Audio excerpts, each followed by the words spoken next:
our leader Jeff has long reminded us of the historical precedents for our movement. Throughout American history, deeply troubled times of riots and violence and fires in the streets, have been followed by amendment eras. Thus, we can look to history and have hope that progress in these times is not impossible. It is inevitable if we have hope. Progress will be made if we commit to making it. Hope in our amendment to limit big money is not a distraction from current events or the long ongoing fight for racial equality. Big money is behind many of the systems perpetuating systemic racism. Our amendment is about all Americans having equal rights regardless of wealth. And Native Americans, Black Americans, and Latinx Americans have the highest rates of poverty in the US and so are disproportionately affected by lack of access, representation, and control in their lives. Moreover, wealthy special interests benefit from the militarization of local police forces, excessive reliance on prison sentences, and a host of other policies that perpetuate racism. Policies that threaten every American's liberty and burden our society as a whole, but that are predominantly lived as injustices by Black Americans. There will be no racial equality without our amendment.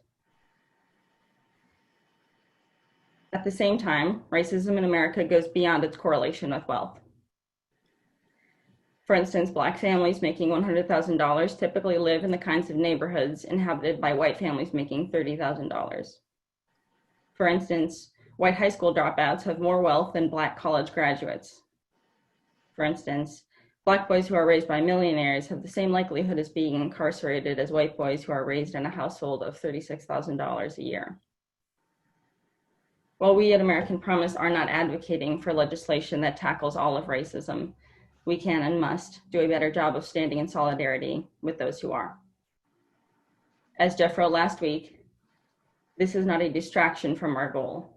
This is our goal. An America where we do not abuse power to lock out, silence, and destroy our fellow Americans. In our work, we emphasize the importance of relationships.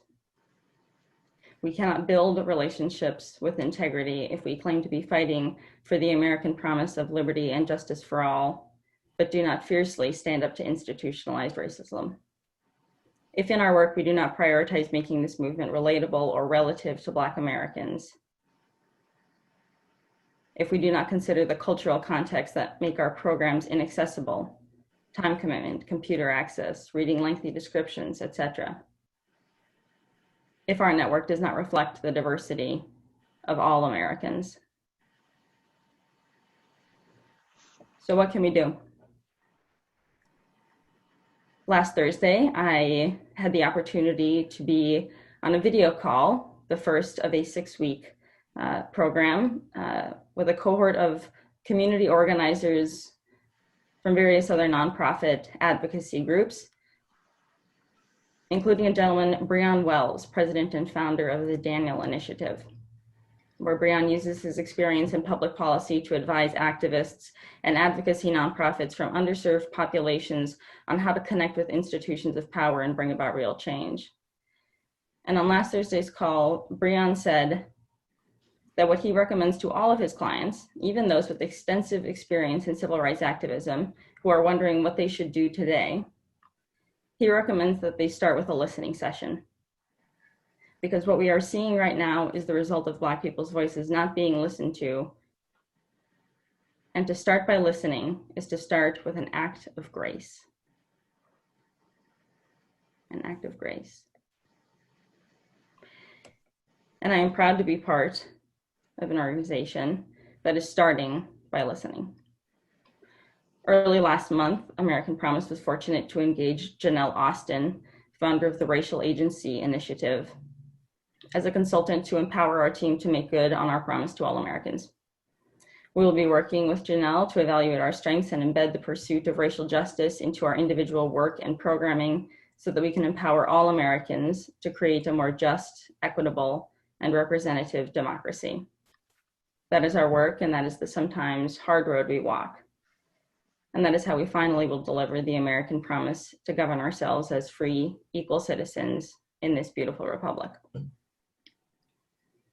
In the coming months, I look forward to sharing what I learned from Ms. Austin with all of you. And if you are not Black, I encourage you to pursue your own listening. Not by asking just any Black person, what can I do? They have enough on their plates without the responsibility of educating those of us new to these issues. Instead, let's turn to the voices that are already out there that we haven't been listening to, or that we can listen to more. The Ta-Nehisi Coates, the Trevor Noahs, the Brittany Packett Cunninghams, to name just a small few. Again, taking time to do this listening is not a distraction from our work. It must become part of how we work. And so I encourage you to have that in mind as we turn to tonight's discussion of Business for American Promise. Here to tell us about that is Elizabeth Doty, founder of Business for American Promise, and now member of our advisory council. Elizabeth Doty is a facilitator, author, and executive coach with 25 years experience helping leaders mobilize positive momentum in their teams, with their peers in other functions, and in customer partnerships. Ms. Doty has helped companies in over a dozen industries mobilize teamwork and build cultures of commitment, collaboration, and action. Her company, Leadership Momentum, specializes in designing and facilitating sessions to align teams. Elizabeth was the 2013 fellow of the Edmund J. Safra Center for Ethics at Harvard University, where her research focused on how businesses can improve their ability to make and keep the commitments that foster customer loyalty, employee engagement, strategic agility, and public trust. And with that, I'm going to ask that my support team turn it over to Elizabeth Doty to continue the conversation. Great, thank you. I think, can everyone hear me? Just do a little wave. Okay. Hello, everyone. I'm honored to be here in conversation around the role of business as a network in the movement for the American Promise Amendment, and to better fulfill the promise of equal representation, political equality that inspired the founding of the country and our various foundings since then, and reform since then. Kimberly, thank you for the invitation to focus on listening. I'd like to share a few thoughts with you today. I know many of us have been in conversation on this over the last few years. Others, I'm sure, can add to this. And so perhaps if you have ideas in chat to add or clarify or correct what I say, I hope you'll do so. One thing I want to say also in the spirit of listening, I had the opportunity last October to go to Nashville at the invitation of Marianne Howland, who was our one of our statement of principle signers for business professionals. And she facilitates these global diversity leadership exchanges where people can come together and talk about what would it look like for us to live in respect for diversity and tapping the power of diversity, and what do we need to learn from each other, and what commitments will we make. And I got the chance to just go and ask. Many of the people attending were African-American business owners in Nashville, which is a blossoming city. And I said, I'm here to understand if you see a link between work on political equality and money in politics and your work around creating more justice, equity, diversity, and inclusion. And they laughed at me. They said, are you kidding? Are you kidding? Policy and government favors are the ways that you either block or enable new businesses, diverse businesses, innovators to move forward and thrive. They can't happen without more equal representation in the conversations in government, whether that's at the city level, state level, or federal level. So I think what we're talking about this evening is relevant to this challenge now to take action on the inspiration and the education we get from watching what's going on. So what I thought I would do is share a little bit on 4 questions briefly and open it up to conversation with you all for a few minutes after that, and of course through the chat during. And this came from Kimberly and Susan saying you might find it interesting, so we'll see. One is why business is a valuable network to the American Promise movement and the movement to address the problem of money in our political system. Second, what are we hearing from business people who support the amendment? Third, what this means for people in American Promise chapters. And finally, what to pay attention to when talking to business people. And again, I'm just going to share what I've been learning, having thousands of conversations and learning from you all as you tell me about your conversations. So the first one about business being a valuable network to this.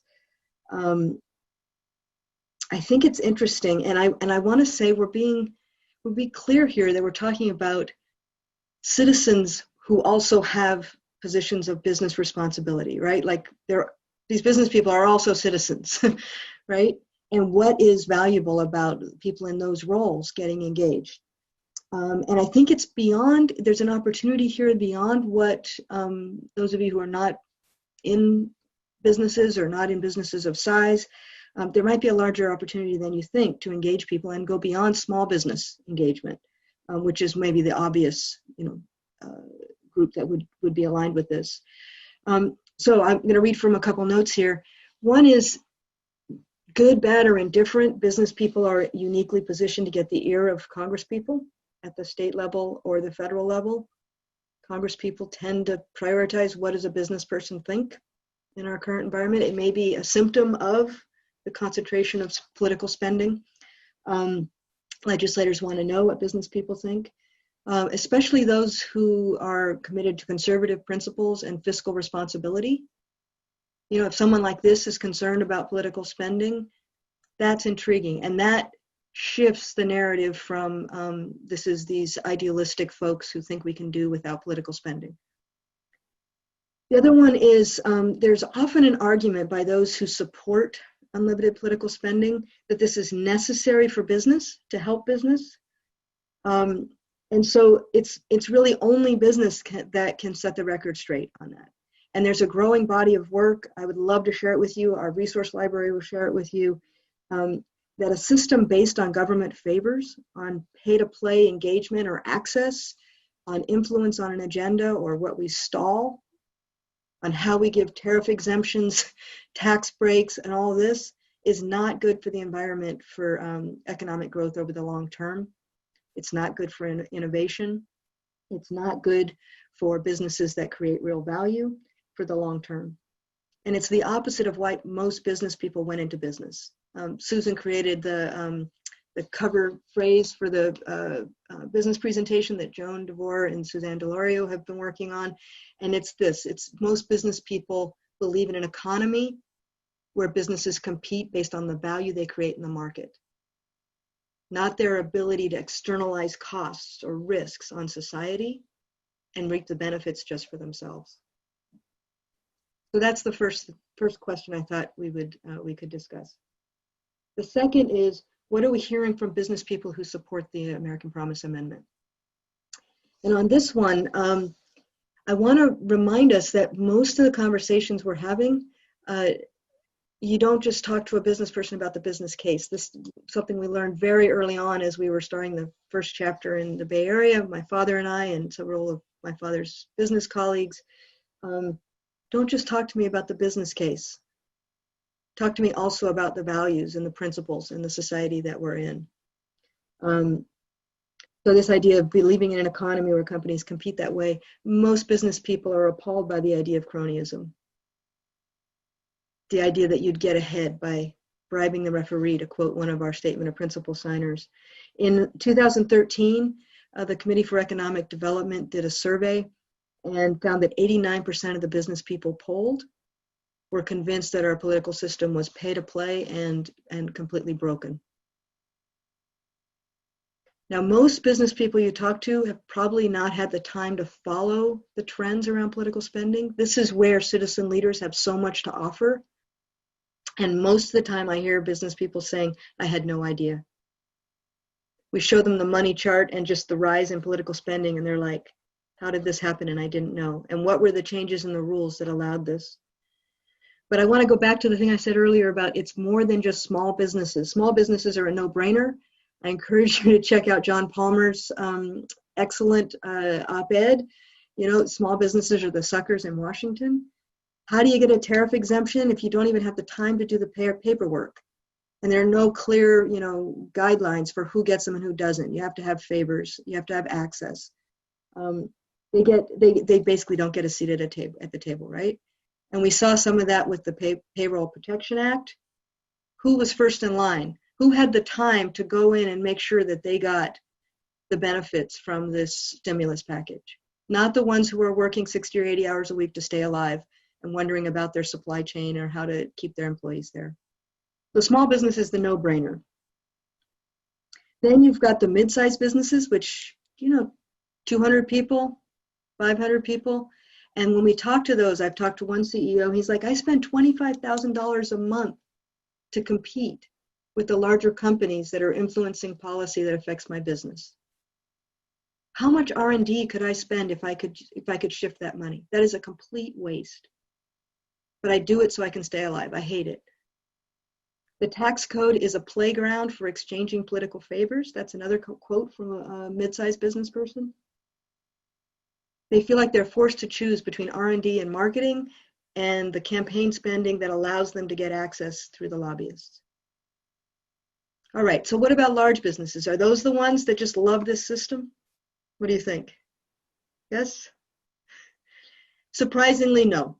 And most of the barrier, I think, is that they can't say this openly, but we've heard quotes from the CEO of a very large defense contractor that Citizens United created a system of legalized extortion. I just spoke to the head of government affairs with a company the other day. These are the people that are in Washington, and they just scratched their head and they said, I try to be effective in the system the way it is now. And you spend thousands of dollars to get 5 minutes with someone so they know you exist. It creates an arms race where they're trying to stay in the game, trying to be considered, trying to stay relevant. At the same time, that puts them at reputational risk if someone finds out that if you say you're for, I mean, the most sad one, because it's one of my clients and a company I really appreciate, Intuit and H&R Block, lobbying against tax simplification, and then it comes out for their that they're you know, their promise to their customers to serve and make their lives easier, but it comes out that they were lobbying against tax simplification. So it's a real reputational quagmire for them. It pushes them into short-termist policies because probably the fastest way you can boost earnings in a year is to get a tax exemption, right? And you're not investing for the long term. And CFOs, chief financial officers and CEOs are frustrated that they can't build something that would be lasting. The other thing that, back to Kimberly's intro along large companies, from the perspective of large companies, is that there's a growing trend for them to be pressed to take a stand on the issues facing us today. It was climate, it was income inequality around COVID, and now it's around structural racism. They're being pushed by their employees, the young professionals there. In business schools, more and more young professionals are saying, what is our answer to structural inequality? What is our answer to structural racism? How are we going to act on climate change? And what is our company doing about it? So there's pressure from their employees, from their customers, to rethink assumptions, not just about the democracy, but about how the economy is working based on the rules set through democracy, if that makes sense. So there are big economic arguments.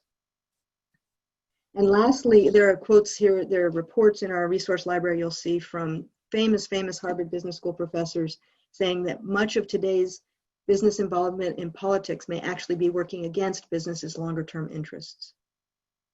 And one of those is destroying public trust and the perceived legitimacy of business, of free enterprise and capitalism. And lastly, they're concerned across all of these types of business because it just feels wrong. Business people have said things to me like, did you want to win because you bribed the referee? This is not a left issue or a right issue, but an American issue. This concentrated spending is drowning out the voices of citizens, and this is the primary barrier to addressing things like inequality, climate action, infrastructure, the deficit. Agenda items across the political spectrum. Okay, so next question, and I'm within 3 or 4 minutes of being done and open up to you all. What does this mean for you all and for our movement and for being effective in action? This is a group that you can draw into your chapter. We attempted to build out a network of chapters of business people. One of the truths about business people is that you're working 40 to 8, the hours are just ridiculous. And I can see Don Bender, Rob Evertson there nodding. We know that there's not people who have time for another meeting, but they can come in when there's a targeted ask, as Leah Field calls it, an episodic ask, and be of support. They could attend a meeting with a legislator, give a presentation to the Chamber of Commerce, partner with you on a presentation, be on a speaking panel, write an op-ed that you can take into a meeting. These are people who can help mobilize a network in other states, because we found that a lot of business people tell me they don't have many colleagues in their state, but they have them across the country. So if you want to get more business support in your region, talking to an elected official, tap the business network. Susan can help you, and maybe someone from another state will know someone there in a business that would be respected. So, and lastly, there are some things to pay attention to. And again, I'm summarizing from things you all have been telling me, and also my own experiences. There are things to pay attention to when talking to business people. Calibrate this against your own experiences. And they're different, but they're not different maybe in the ways you would normally think. One is, I find really, really important, is be sensitive to time. And by that, I mean literally in the conversation, in the length of your email, in how often you ask them for things. In the meetings, be really tight. Be clear what your purpose is. Be clear about the information they might need at a high level, the executive summary version. Be ready with backup if they need it, but not all of it at once. And be really clear about what you're asking for. So that makes a huge difference. And it's a strange thing to be a barrier, right? It's manageable. The next one is most business people I know are saying, I have been disengaged and I need to get re-engaged. I haven't been paying attention. So there's a big educational lift. Literally not knowing, as I said, about political spending, not knowing about the rules around dark money, or that companies can spend on ballot initiatives, or that the rules have changed so much since 1976.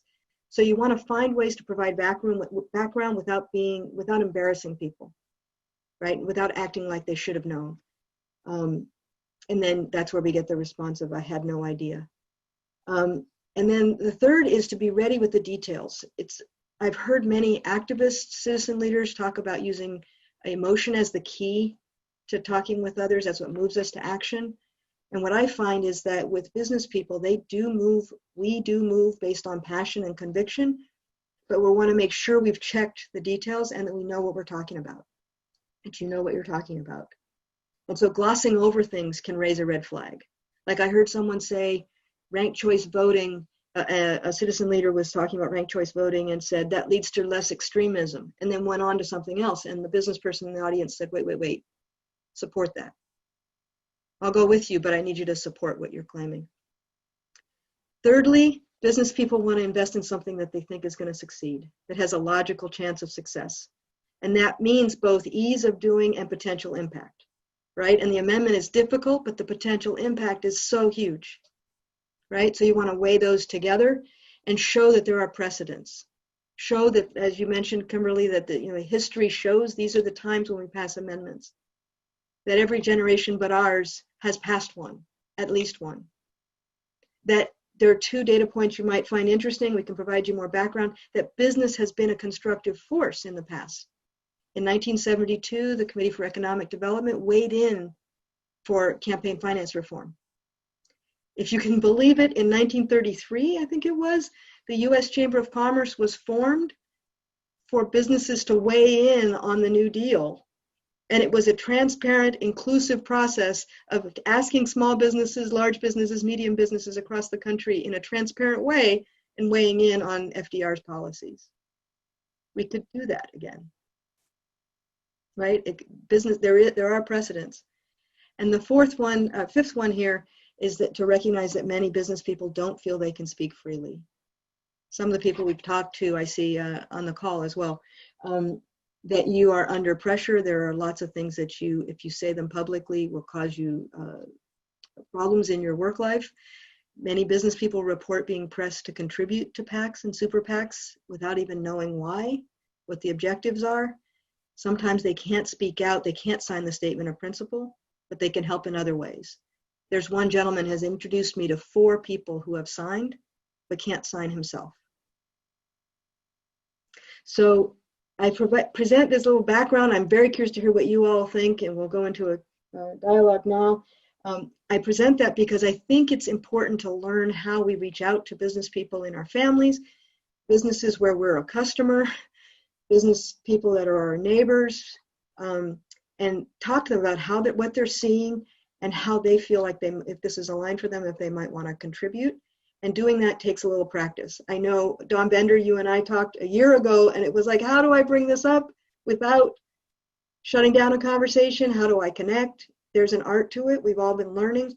And after we do the Q&A, Susan will walk through an approach to how we start those conversations. So.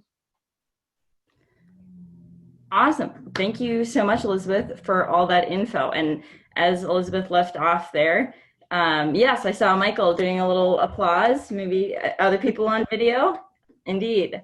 Yeah, that was absolutely fantastic. As Elizabeth was saying, through experience, they have learned a lot. So now is our chance to try to learn from that experience. We're opening it up for Q&A. So if you go to the bottom of your screen and click on participants, or if you hover over your own picture and click the 3 dots, you should see an option to raise hand. If you raise your hand, we can unmute you to take questions. And again, that'll be for the benefit of everyone to, be able to continue to learn from Elizabeth. All right, I see Marie. Marie, you're off mute. If you could let everyone know where you're calling in from and what your question is. Sorry, I don't have my lamp on in front of me, so I'm dark on the New Zealand Auckland Harbor. But anyway, thanks so much, Elizabeth, for your comments. And I was interested in the history. You talked about the 2 historical references to the New Deal and the campaign finance reform. Is that included? I just briefly looked through the resource library and nothing was obvious to me that where I could find it. Is it included in the business resource library? No, and I'll give you the long version of how to find them. And then if you like, I'm happy to share what I have found. One is the book, The Influence Machine, gives the history of the U.S. Chamber. And then the other is the Committee for Economic Development has an archive, and it shows the cover of their prior reports on campaign finance reform. But in that one, I'd be happy to share. I think I have a little more detail on that. Great, thank you. And nice to see you, Marie. Good to see you. Kimberly, I think we should also invite others who have been a part of this process to weigh in on what they've learned as well, not just questions for me, because I feel like I'm voicing we're trying to voice what we've been learning together. Absolutely, yes. I see Nancy Morgan has her hand raised. I'll call on you in a moment, Nancy. And yeah, definitely, if you are in the audience and have been part of Business for American Promise, please feel free to raise your hand, not with a question, but with a tip. All this information and learning benefits the movement. To start with, Nancy, you are off mute. If you could let everyone know where you're calling in from and what your question is.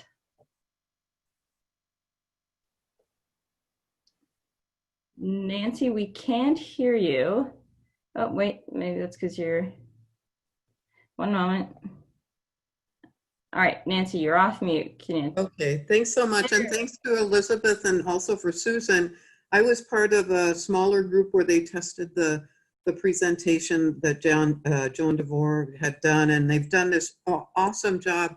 The question that I have for Elizabeth is, and this is, we've been going back and forth, when is a good time to engage with private sector? Because right now we contacted the local chamber of commerce, and then I asked our ex-mayor, and I said, is this a good time? She had made the introduction, and she came back and said, well, everybody's in a little bit of chaos because of COVID. So what are your experiences right now in terms of engaging with private sector? Yeah. Great question. Go ahead, is there someone to weigh in? So I'll share what I'm hearing, and then I know others are making progress. And Jack, Dad, if you feel like weighing in, it would be great to hear some of what you're finding. I know you've got some in the works.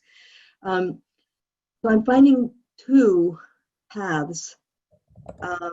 One is incredible, like some folks are just heads down. How do we keep the doors open? These major decisions. What do I do with my employees? Permanent, short term, what are we going to do? And the other is there's some window for thinking about bigger picture questions. I'm finding more access, more time on conversations, and more willingness to think about bigger picture change. So I've actually, and so you just need to respect both of them. And Nancy, I might even mention that with the ex-mayor of, if businesses are feeling pressure to have a response and to show action, not just words on this can be a way to help them figure out what those actions are, and when really one important area for action. So I've actually seen an acceleration in a good number of my conversations. And then if I can single out Jack to share, I know you've got some in the works. Jack, and if you can raise your hand, if you click on participants and raise your hand, it'll help me find you and unmute you.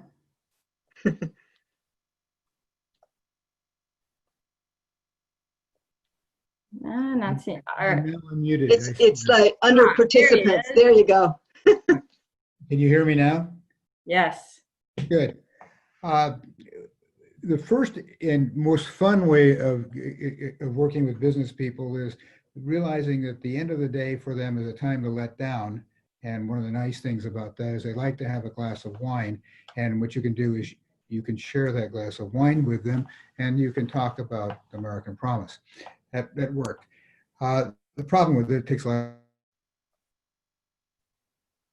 of time, and you're having lots of wine, and that isn't the right way of doing it. A new way we're working on now, and this is being done in several different organizations in which I'm involved. We're instituting it all the way across, and that is to use LinkedIn as the first ingredient. All business people, I would say, with some exception, but basically all business people are on LinkedIn. Their profiles are there.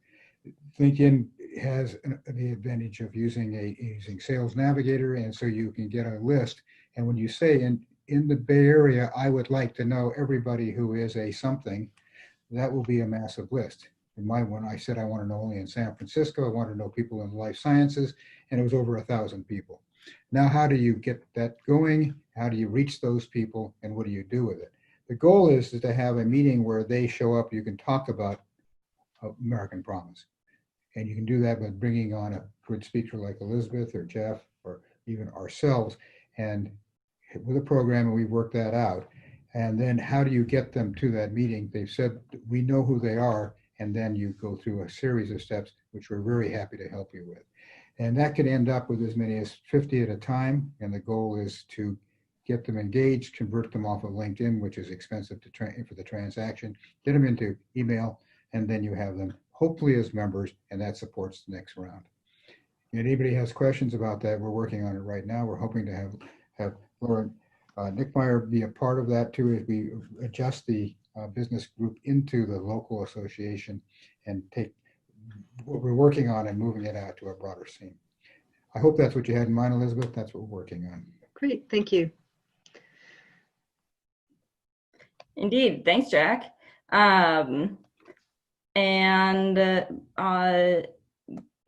Next question, and thank you, Nancy, for that fruitful question. Next, moving on to Joan DeVore.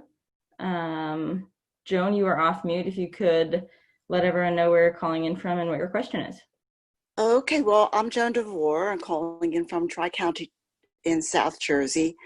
And I wanted to just, number one, give a sort of a shout out to how great it has been working with Elizabeth and Suzanne Delario, who's also in our chapter, and Sue Muller on this presentation that we've created. And I think for me, the tremendous learning experience that I got from it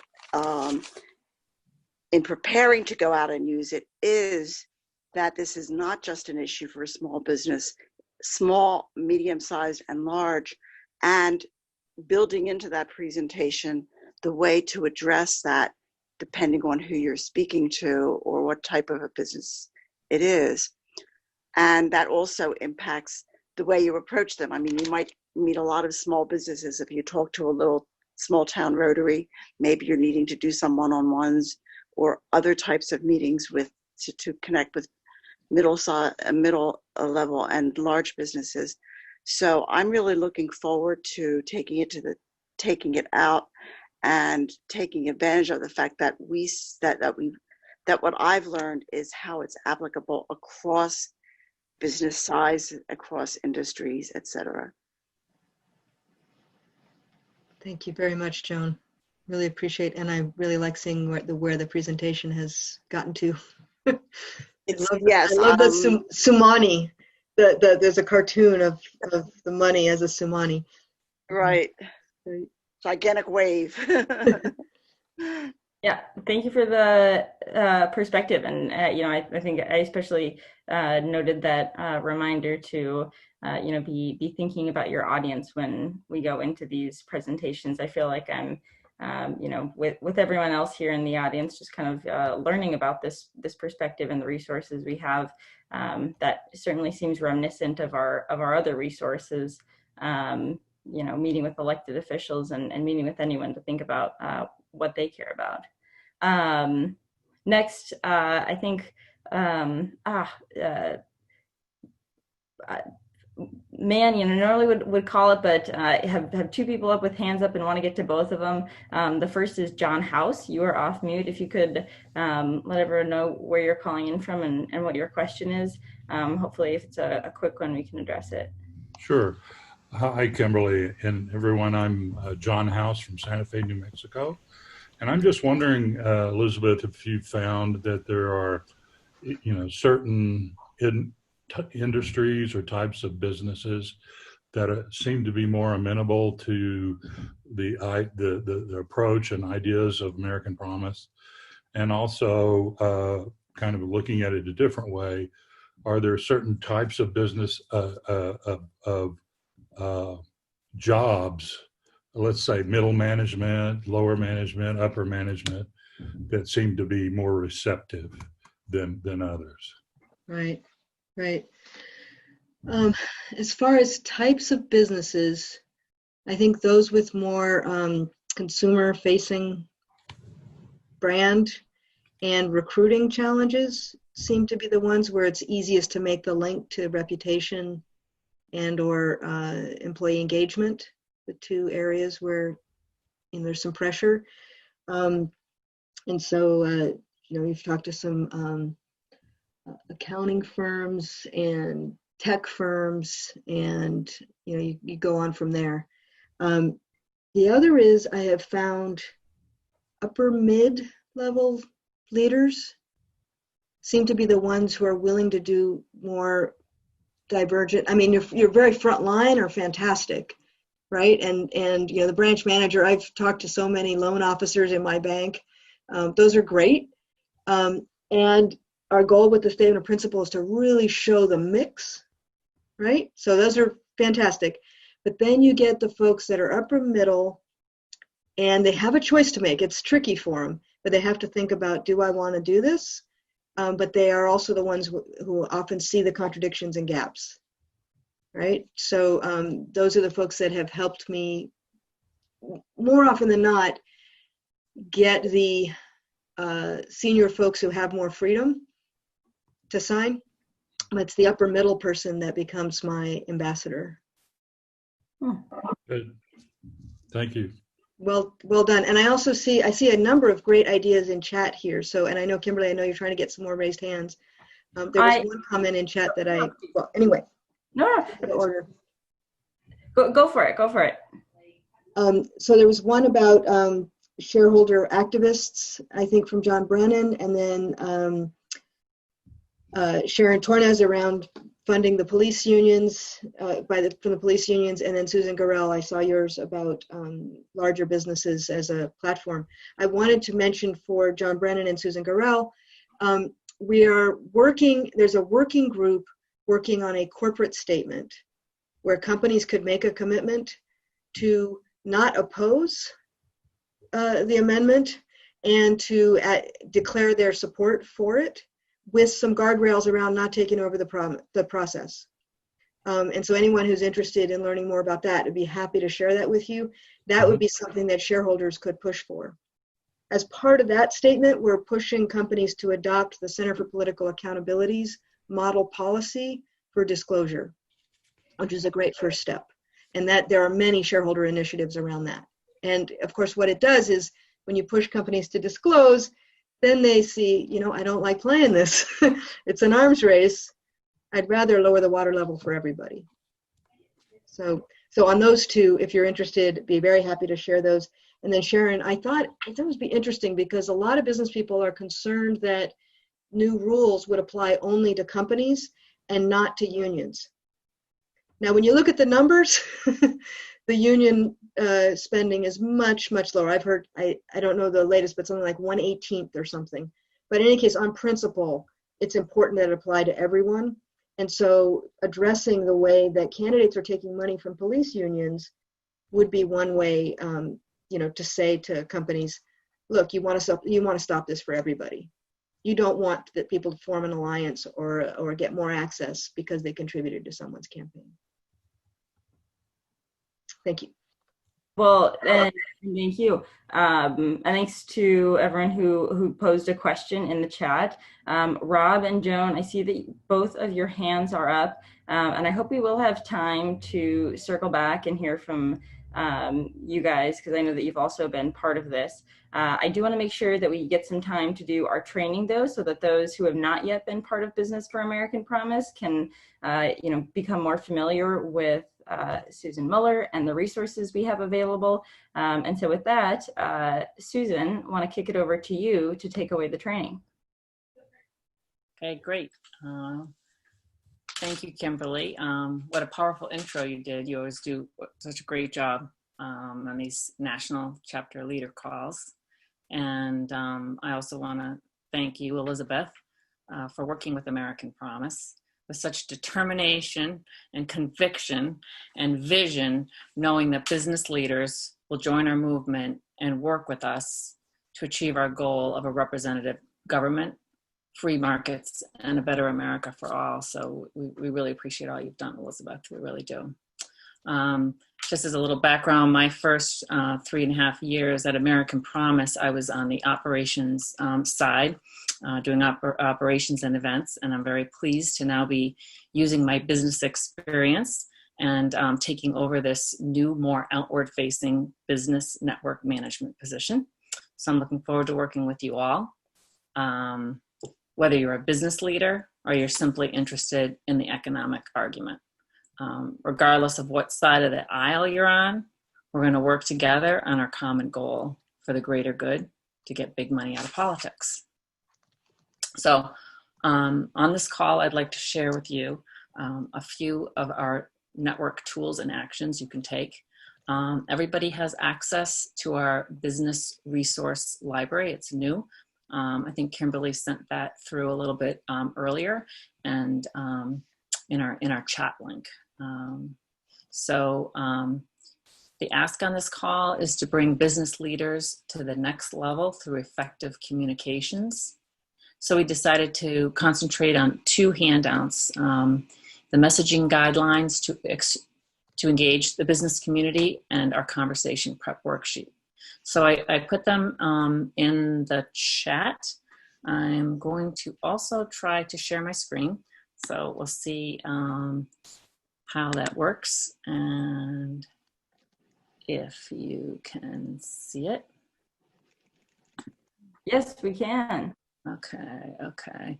Let's see, I should probably make it so it goes into full screen. Whoops, that's not the one that we want. Whoops.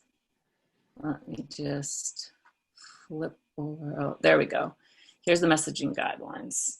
So this is a 2-pager that you can access. And on the first page, it has 3 sections. And then the first section is a little bit of a repeat of what Elizabeth has said, and we're getting it in writing for you.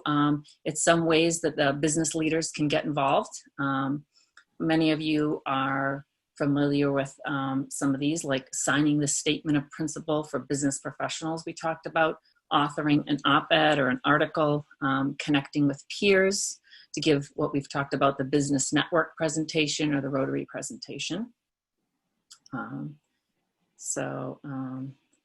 That is there. The second section are a few questions that we've put together, a little bit like Elizabeth has done, to engage business leaders. We want to really think about the questions: how have they been affected by pay-to-play politics, why they should get involved in our movement, and what's most important to them. And as both Kimberly and Elizabeth said, the listening, the questions, the listening is really key here, because it's not like asking someone to sign a candidate pledge.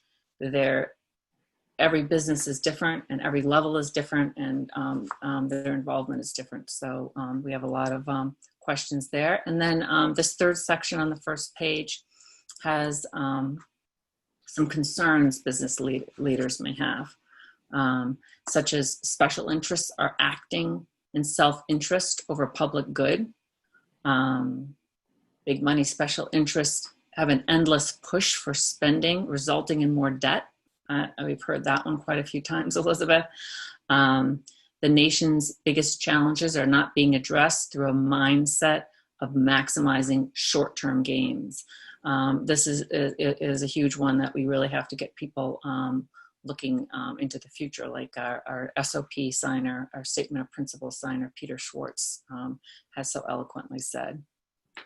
So that's the first page. And then on our second page, it's really a summary of what we've talked about again, just in writing, so you can refer to it whenever you want. It's a review of the business economic arguments. As Elizabeth so eloquently pointed out, positively engaging with the business community sends a powerful message that an amendment to our U.S. Constitution to set reasonable limits on money in politics is not anti-business, it's pro-business. So we're working to fix this broken system that businesses are competing in. As mentioned, many business leaders are concerned about the long-term direction of our country and economy, and rules that foster pay to play do not help business, but they actually threaten innovation, they threaten healthy markets, they threaten economic growth, and they also threaten representative democracy itself. So when businesses compete by buying influence in Washington, instead of offering better products and services to consumers, everyone loses. So this is a distorted marketplace, as Elizabeth mentioned, one where the government picks economic winners and losers via special interest tax breaks, regulatory favors, and slanted contracts. One where competition, customer choice, and new business formation and innovation are suppressed. The good news is, as we know, business voices, and Elizabeth mentioned, business voices are uniquely positioned to get the attention of Congress and state legislators, with our common goal to win an amendment to our U.S. Constitution that will level the playing field so our American dream will remain equally attainable by all. So that's that sheet that you can refer to. And then we also have the conversation prep worksheet that I believe was sent in a reminder.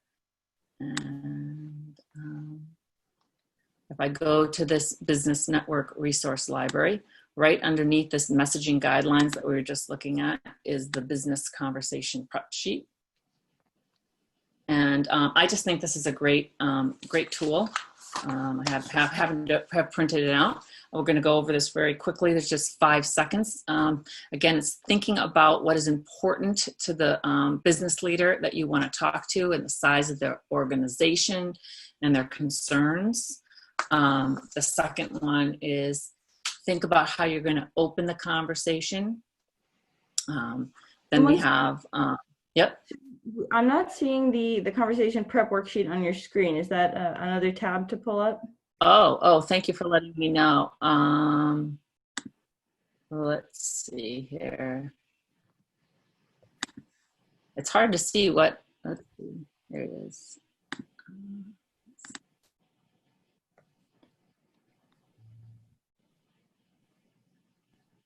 Oh yeah, that looks right. There, is that better? Yes, thanks. I hope you could see it before too. Okay. So view, there we go. So here it is. There it is if you hadn't accessed it. So that's the, there's just 5 little sections here, which is then what key topics you are, and then you have to think of the ask, which we talked about really quickly. Some of them, again, are familiar, whether they're going to write a media piece, sign our statement, attend an event, make a presentation, table at a chamber or a business meeting, refer members, and then the all-important follow-up. So the second page to this is just an example of someone preparing, and you can take a look at it. It's preparing to ask someone to sign the statement of principle. So what I've been asked to do, I'm going to stop sharing now, is actually do a business conversation role play. This will be a learning opportunity for me, as I've never led a role play before, but it's requested. So we're going to give it the old Girl Scout trial. So I'm going to look for a brave volunteer that's going to be willing to play a business network volunteer that's going to talk to a small or large business person to let them know our American Promise economic argument on leveling the playing field and then making an ask. So if there's anybody out there that's brave and wants to do some Don Bender was quick on the draw. So Don Bender was quick on the draw. All right. Yeah. All right. Then it's Don. It is. Cynthia, please unmute Don Bender. Don is a member of, I believe, our Kansas City chapter, yep. and an amazing leader of Rotarians for the American Promise. So, hi, Don. Hello. How are you doing tonight? Good. Good. Okay. So, so for this role play, maybe we'll start with a small business, and I'll be a small business owner, possibly having a hard time trying to compete in the marketplace. So, can you think of a business that you would like to approach? Up to you. Maybe some retail, small retail. Small retail, yeah. Okay, all right. So how about like a small independent stationery store that would be local? And then if you look at your preparing for a conversation, you're going to want to know, how you open the conversation, and then what your ask would be of this small independent stationery store. Okay. And we've just got 3 minutes left, so. Is that fast? Oh, that's gonna be really fast. Share an abbreviated version, but I'm still. It'll still be helpful for us. Take it away. All right, let's try it. Hi, Susan. I really like your store, and I see that you seem to be really involved in a lot of community events and you sponsor sports teams and things like that.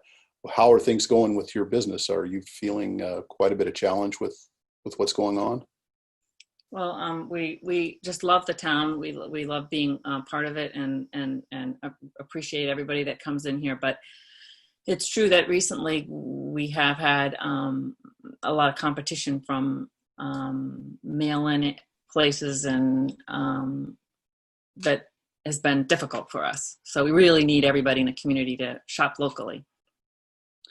So do you feel like you have a voice in making any changes to that, or do you feel like that there's a level playing field in the marketplace?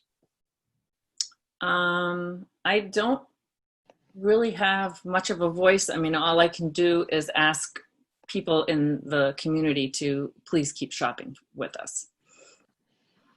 I see. If we're a group of concerned citizens who are trying to make changes to that, would you be willing to take a look at our statement of principle? What are you trying to change again? We're trying to get business people involved in changing the culture of how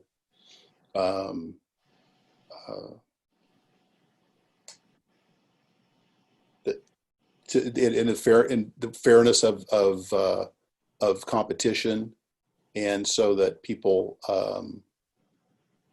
sorry. Well, that sounds, if it's fairness of competition, that sounds great, because right now I cannot compete with, say, the big Amazons that lobby the government and get huge favors and lower rents, lower this, lower that. So if there's anything that would make the marketplace fair for free competition, I'd be interested in learning more about that. Okay. Well, our group, American Promise, we've determined that really we're not going to make any change in this country without business leaders like yourself and all of us working together. And so, if you wouldn't mind, I'd like to show you the statement of principle so that you could take a look at it and see about maybe joining us. Sure, that'd be great. If you can send that to me, I don't know, or how would you get that to me? That would be great. Okay, I'll shoot it over to you right now. Super. All right. Thanks, I appreciate it. All right. So we don't have time to do the large one. We were going to do a large corporation like a pharmaceutical that would be saying that they want to get out of pay to play, but can't because of the arms race. So that was our other one. I don't think we have time, right, Kimberly? We're already over, so we don't want to do that. We are, and everyone, my internet connection is unstable, so I had to cut my video. But if you do have video, if you can give a clap, a round of applause for Susan and Don's first role play, definitely helped me to just kind of envisage, what this conversation might look like, and a great example. We have hit our hour, and so with that, take everything off mute. It's a chance to say goodnight to one another, and once again, wish you all the chance to find grace in these times. Yeah, that's great. And please send us emails if you have more questions, and we'll be happy to answer. So great to see everybody. Thank you for joining. Thank you so much. Thank you. It always takes more thought to figure out the connection, so Susan can help you think it through when you have someone in mind. Yeah. Look forward to working with you all. Sounds Thank good. you. Take care. Thanks, Elizabeth. Thanks. Thanks, everybody. Bye. What a wonderful group. Enjoy the rest of your evening. Thank you. Thank you. You too. We were on there.